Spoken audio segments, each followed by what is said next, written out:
এক সময়ের কথা, জ্যাক নামে একটি ছেলে ছিল। সে তার মায়ের সঙ্গে থাকত। তারা খুব গরিব ছিল। তাদের কাছে শুধুমাত্র একটি গরু ছিল।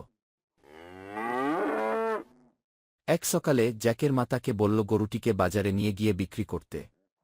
পথে জ্যাক এক লোকের সঙ্গে দেখা করল।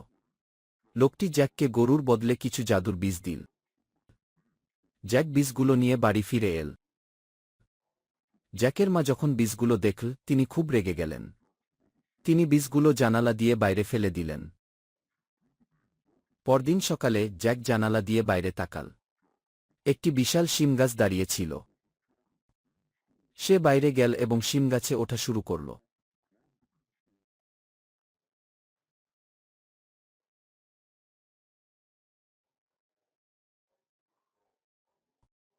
সে মেঘের মধ্য দিয়ে আকাশের উপরে উঠল।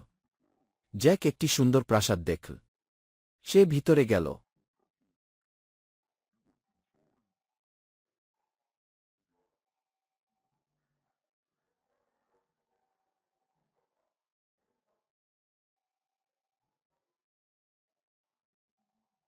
জ্যাক একটি আওয়াজ শুনতে পেল।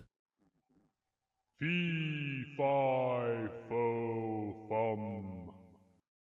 জ্যাক দৌড়ে একটি আলমারিতে লুকিয়ে পড়ল। বিশাল এক দৈত্য ঘরে ঢুকল এবং বসে পড়ল। টেবিলের উপর একটি মুরগি এবং একটি সোনার বীণা ছিল। Lay. দৈত্য বলল। মুরগিটি একটি ডিম পাড়ল। ডিমটি ছিল সোনা দিয়ে তৈরি। Sing. দৈত্য বলল। বীণাটি গান গাইতে শুরু করল। কিছুক্ষণ পর দৈত্য ঘুমিয়ে পড়ল।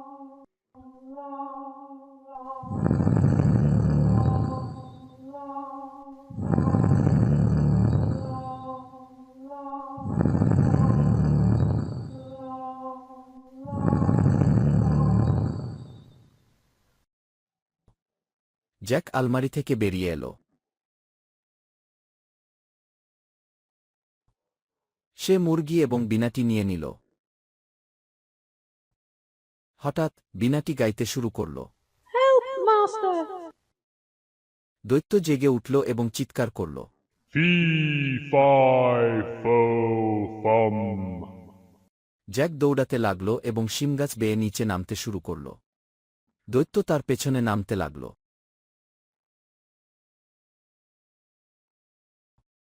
জ্যাক চিৎকার করল। জ্যাকের মা একটি কুঠার নিয়ে শিমগাছটি কেটে ফেললেন। দৈত্য পড়ে গেল এবং মাটিতে আছাড় খেল। তাকে আর কেউ কখনো দেখেনি। সোনার ডিম এবং জাদুর বীণার সাহায্যে জ্যাক এবং তার মা সুখে শান্তিতে বসবাস করতে লাগল।